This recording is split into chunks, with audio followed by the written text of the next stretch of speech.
Hello guys, ഇന്നത്തെ video എന്നൊരു special video ആണ്. അപ്പോൾ ഈ ലോഗോ കാണുമ്പോൾ നിങ്ങൾക്ക് കുറച്ച് പേർക്കെങ്കിലും അറിയുന്നുണ്ടാവും. ഇത് നമ്മുടെ ക്യാൻസറിൻ്റെ സിമ്പലാണ്. അപ്പോൾ ബ്രസ്റ്റ് ക്യാൻസർ പ്രിവെൻഷൻ ഡേ ആയിട്ട് നമ്മുടെ നഴ്സിംഗ് കോളേജസൊക്കെ കൂടിയിട്ട് ഒരു വാക്കത്തോൺ കണ്ടക്ട് ചെയ്യുന്നുണ്ടായിരുന്നു. ഇത് എവറി ഇയർ നമ്മുടെ OBG ഡിപ്പാർട്ട്മെൻറ്റിലുള്ള എല്ലാ ഡോക്ടേഴ്സും കൂടിയിട്ട് കണ്ടക്ട് ചെയ്യുന്ന ഒരു പരിപാടിയാണ്.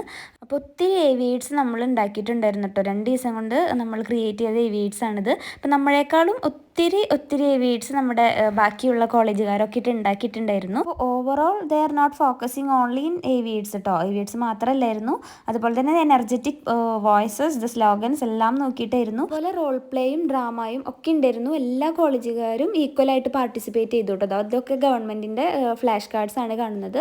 ഒരു ഭയങ്കര അട്രാക്റ്റീവായിട്ട് തന്നെയായിരുന്നു കേട്ടോ എല്ലാ ഫ്ലാഷ് കാർഡും ഉണ്ടാക്കിയിട്ടുണ്ടായിരുന്നത്. നമുക്കെന്ന് പറഞ്ഞ ടൈം ഉണ്ടായിരുന്നില്ല, നമ്മുടെ എക്സാമിൻ്റെ സമയത്തായിരുന്നു ഈ പരിപാടി. അപ്പോൾ നമ്മുടെ പ്രോഗ്രാം വന്നിട്ട് കേരള സംഗീത നാടക അക്കാദമിയിലായിരുന്നു കേട്ടോ. അവിടെ നല്ല സ്പേസ് ഉണ്ടായിരുന്നു. നമ്മൾ ആദ്യമായിട്ടായിരുന്നു അതിൻ്റെ അകത്തേക്ക് പോകുന്നത്.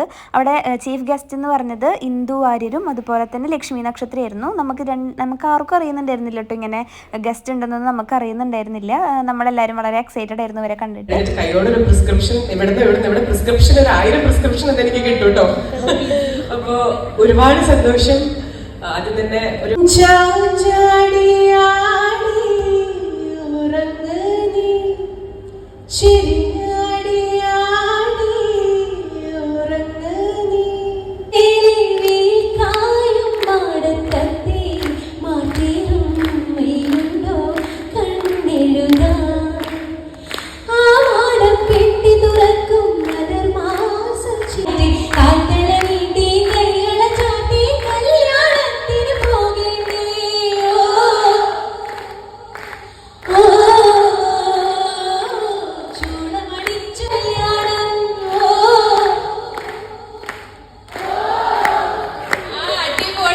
പാട്ടൊക്കെ ആസ്വദിച്ച് കഴിഞ്ഞപ്പോൾ നമ്മുടെ ഗവൺമെൻറ് നഴ്സിംഗ് കോളേജിലത്തെ സീനിയർ ചേച്ചിമാരും ചേട്ടന്മാരും ഹെയർ ഡൊണേറ്റ് ചെയ്യുന്നതിനെ പറ്റിയിട്ടുള്ള കാര്യങ്ങളും അതുപോലെ തന്നെ അവരുടെ കോൺട്രിബ്യൂഷൻസൊക്കെ പറഞ്ഞ് പ്ലാൻ ഡിസ്ട്രിബ്യൂഷനൊക്കെ ചെയ്തിട്ടോ. പ്ലാൻ ഡിസ്ട്രിബ്യൂഷൻ കഴിഞ്ഞതിന് ശേഷം നമ്മുടെ ഞാൻ പറഞ്ഞ പോലെ ഫ്ലാഷ് മോബും അതുപോലെ തന്നെ ഡ്രാമയൊക്കെ ഉണ്ടായിരുന്നു.